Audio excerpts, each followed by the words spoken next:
সূর্য যে তাপ দিয়েছে, আজও যদি সেই সূর্য যদি একইভাবে যদি তাপ দিয়ে পৃথিবীবাসীকে যদি গরম করে দিতে পারে, আল্লাহর কোরআন 1400 বছর আগে এই কোরআন জারি হওয়ার মাধ্যমে সমাজ থেকে সন্ত্রাস যেমন দুর্নীতি রোধ হয়েছিল, আজকে আল্লাহর কোরআন যদি জমিনে প্রতিষ্ঠিত হয় তাহলে সন্ত্রাস এখান থেকে দূরীভূত হবে।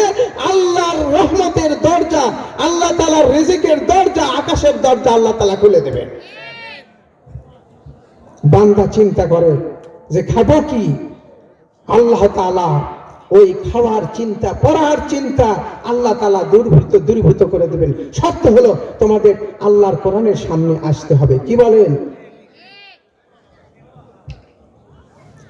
আমরা এমন নেতাকে গ্রহণ করেছি, এমন মানুষকে বন্ধু বানাইছি, হাসরের ময়দানে তো দূরের কথা, দুনিয়াতেই তো বন্ধুকে ধরা দিচ্ছে না।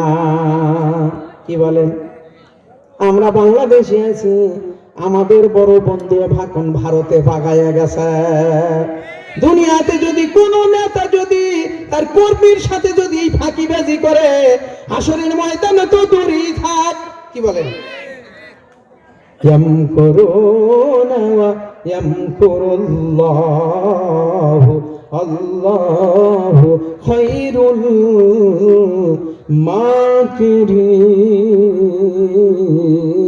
মাকিরিন। আল্লাহ তাআলা বললেন, ও হে ইসলাম বিরোধী, কোরআন বিদ্বেষী, আলেম বিদ্বেষী শয়তানের দলেরা, তোমরা বাংলার জমিন থেকে আলেমদেরকে উৎখাত করে দেওয়ার জন্য ষড়যন্ত্র করেছিলে। আল্লাহ তাআলা ওই ষড়যন্ত্রকে পছন্দ করে নাই। আবু জেহেলের ষড়যন্ত্র এক পর্যায়ে নষ্ট হয়ে গেছে।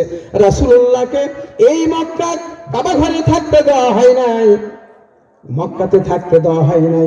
রাসূলুল্লাহর বাড়িকে ঘেরাও করা হয়েছিল কিনা বলেন তো? রাসূলুল্লাহর দারুন নাদওয়াতে বৈঠক হয়েছে, আবু জাহেলরা বৈঠক করেছে, রাসূলুল্লাহকে মক্কাতে থাকতে দেওয়া হবে না। রাসূলুল্লাহ যদি মক্কাতে থাকে তাহলে আমাদের আবু জেহেল, উতবা, সাইবা, আমাদের নেতাগিরি এক পর্যায়ে ছুটে যাবে। এই জন্য রাসূলুল্লাহকে তারা এই মক্কা থেকে তাড়িয়ে দিয়েছে।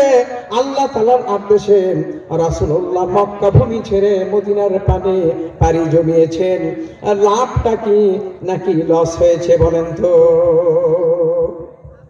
ভাইরা আমার, এখানে বাংলার জমিন থেকে আলেম ওলামাদেরকে উৎখাত করে দেওয়ার জন্য যে অপচেষ্টা হয়েছে, আল্লাহ তাআলা তা রুখে দিয়েছেন।